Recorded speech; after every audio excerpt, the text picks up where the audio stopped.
वैदिक संस्कृति का प्रचार प्रसार करने के लिए महर्षि दयानंद जी ने एक मुहिम चलाई थी, और वो मुहिम ये थी कि सब बराबर हैं, कोई छुआछूत नहीं, कहीं कोई कुछ नहीं, सारी कुरीतियां बंद हों, और हर व्यक्ति का अपना दायित्व समझ करके और पूरे भारतवर्ष की रक्षा के लिए भी, समाज की रक्षा के लिए, देश की रक्षा के लिए कोई न कोई कार्य किया जाए।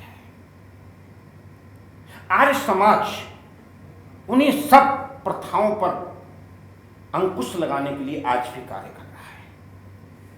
आज भी उसके स्वयंसेवक, कार्यकर्ता, पदाधिकारी उन्हीं सिद्धांतों का पालन करते हुए आगे बढ़ाने के लिए कृत संकल्प है।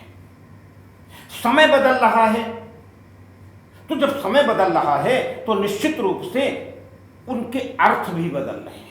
कुछ कुरीतियां बंद हो गई हैं, कुछ कुरीतियां अभी भी चल रही हैं, और इन्हीं सब पर चर्चा करने के लिए क्या हमें वास्तव में राजनीतिक सभाओं में भाग लेना चाहिए? क्या अपने सामाजिक सभाओं में मंदिरों से आवाज उठनी चाहिए कि यूसीसी सही है? क्या ये आवाज आनी चाहिए कि समाज में बदलाव होना चाहिए? क्या ये नहीं उठना चाहिए कि वक्फ बोर्ड का आज की क्या आवश्यकता है? क्या ये नहीं होना चाहिए कि हम किस प्रकार से अपने धर्म, अपने सभा का, अपना सिद्धांतों का प्रचार प्रसार करें? इन सबको विशेष वार्ता करने के लिए आज हमारे साथ मौजूद हैं श्री महेंद्र पाल जी आर से। नमस्कार, प्रणाम करता हूँ। नमस्ते। मैं महेंद्र सिंह आर्य, अखिल भारतीय राजार्य सभा का मैं राष्ट्रीय अध्यक्ष हूँ, और इस विषय पर वेद के आधार पर, वैदिक संस्कृति के आधार पर मानव मात्र के लिए एक ही तो परमात्मा है, किसी का अलग नहीं है, और सबके लिए एक ही विधान है। हम मानव मात्र को जो उसके मूल चीज़ें हैं जो महर्षि दयानंद ने प्रस्तुत किए हैं, उनको हम संसार को बता करके जो संगठन है राजार्य सभा, आज जो हमें विषमता दिख रही हैं, ऐसा क्यों है? क्या इस पर आवश्यकता नहीं है? उस समय कभी हम गुलाम हो सकते थे या गुलाम थे, हमारे ऊपर जजिया कर हो सकता है, लेकिन आज तो हम स्वतंत्र हैं, बराबर भाई भाई की बात करते हैं।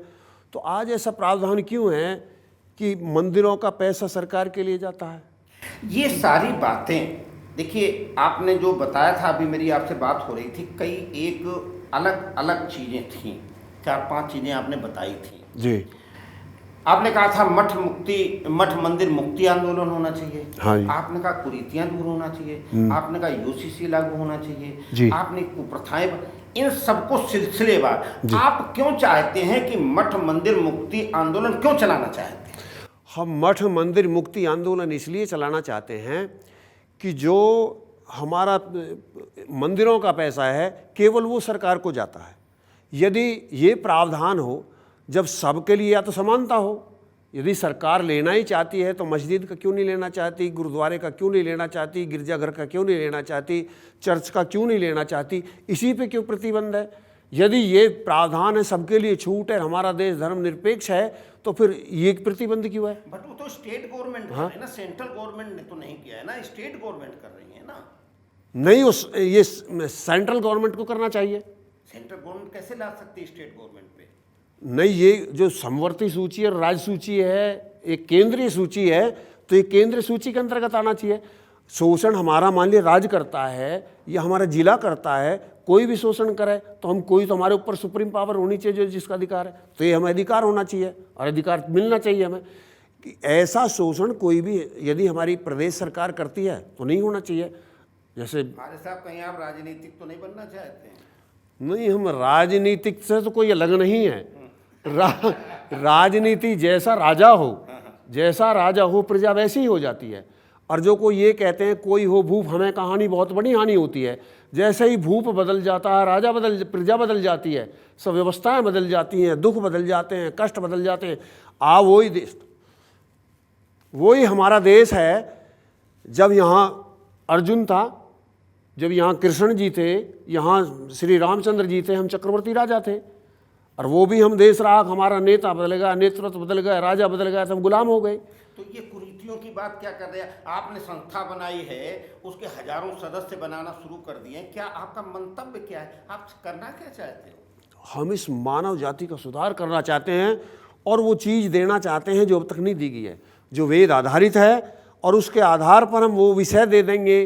वो हम जो निर्धनता है, जो एक अशांति है, जो एक अलगावाद है, जो एक विरोधावाद है, इन सब का हमारे पास में समाधान है।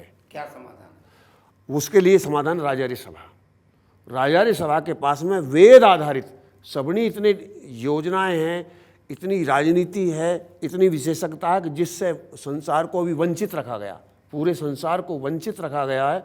यदि वो वेद आधारित योजना लगा दी जाए तो 20 वर्ष नहीं लगेगा, पूरा विश्व। कहीं जातिगत जनगणना हो रही है, कहीं पर जाति के बाद वोट मांगे जा रहे हैं, कुरीतियां अभी भी चल रही, उड़ीसा में, बंगाल में, यहाँ कुरीतियां अभी भी चल रही हैं। ये सब चलने के लिए आप क्या कर सकते हैं? इतने बड़े बड़े लोग पड़े हुए जो ये सब कर रहे हैं, उसको प्रश्रय दे रहे हैं, आप क्या कर पाएंगे? केवल आपके 10-20 हज़ार कार्यकर्ता हैं, क्या वो पूरे देश को बदल देंगे?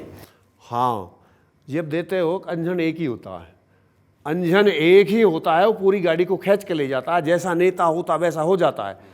ये जो जातिवादी की दलदल में जो पीसा जा रहा है, ये गिने चुने व्यक्ति हैं। उन्हें भी पता है तुम जाति के आधार पर इसको बांट करके, कोई जाति के आधार पर बांटता है, कोई संप्रदाय के आधार पर बांटता है, ये कभी भी देश हित नहीं हो सकता। ये देश जातियों में बटा, भाषाओं में बटा, ये क्षेत्रवाद में बटा, इन नेताओं ने बांटा, जैसा भी कुछ हुआ। चुनाव तो नहीं लड़ना चाहते? है चुनाव तो नहीं लड़ना चाहते? नहीं, चुनाव लड़ना तो हमारा उद्देश्य नहीं है, लेकिन सही व्यवस्था देना, समाज को सही व्यवस्था देना हमारा कर्तव्य है। यदि मान लिया इन नीतियों में मैं चुनाव ही लड़ लूँ, मैं देश का प्रधानमंत्री भी बन जाऊँ, और कानून ऐसे होंगे तो मैं कुछ नहीं कर सकता। हम तो व्यवस्था बदलना चाहते हैं, कानून बदलना चाहते हैं। हम कानून बदलना चाहते हैं, हम नीति बदलना चाहते हैं। पहले के बने हुए सारे नहीं, सबले में क्या संशोधन नहीं हुआ? मान लिया वो हमारे अनुरूप नहीं है, वो हमारे अनुरूप नहीं है, देश के अनुरूप नहीं है। जो अंग्रेजों के द्वारा बनाए गए कानून थे, उनको हम ढोने के लिए आज विवश हैं। क्यों? जो आज उपयोगी नहीं है, वो नहीं होने चाहिए। तो मोदी जी भी कह रहे हैं कि जो दास्ता वाले कानून हैं, दास्ता वाली चीजें सब उनको खत्म होना चाहिए, आना चाहिए। हाँ, वो कह तो रहे हैं, लेकिन वो कर नहीं पा रहे हैं। क्यों? हैं? क्यों? उनके सामने जो ऐसी स्थिति है, ऐसी परिस्थिति है, उन्होंने बहुत कुछ किया जो अब तक किया है। तो आप कैसे कर लोगे? हैं? आप कैसे कर लोगे? हमारे आधार वेद है, वेद आधारित जो प्लान है, जो वेद आधारित कानून हैं, जो वेद आधारित योजनाएं हैं, जो उसके आधारित नीतियां हैं, उन नीतियों के आधार पर सुधार किया जा सकता है। सुधार, समाज में सुधार हो, देश में सुधार हो, आर्य जी की मनोभावना क्या है? ना वो चुनाव की बात कर रहे हैं, ना राजनीति की बात कर रहे हैं। वो तो कह रहे समाज एक संगच्छध्वम संबद्धध्वम संवैमनांसि जानताम।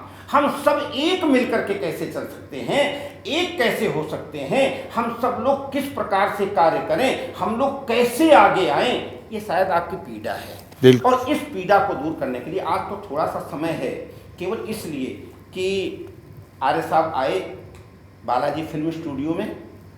स्वागत है आपका। आपने आज कुछ बताया, लेकिन इसका विस्तृत रूप से आप क्या चाहते हैं, कैसे चाहते हैं, आपका प्लान क्या है? आपके ये जो सदस्य आप बनाए जा रहे हैं, 20-30 हज़ार 40 हज़ार जो सदस्य बन चुके हैं, साफा बांध के झंडे लेकर के सब जगह जगह गलियों में, खुर्जा में, हाथरस में, अलीगढ़ में, और यहाँ से लेके ग्रेटर नोएडा, दिल्ली में घूम रहे हैं, इनका उद्देश्य क्या हो सकता है, क्या करना चाहते हैं? इन सब पर विस्तृत प्रकाश डाला जाएगा। आज नहीं, फिर कभी आप स्टूडियो में आए। आपको धन्यवाद करते हैं। धन्यवाद। नमस्कार और आप सबको प्रणाम।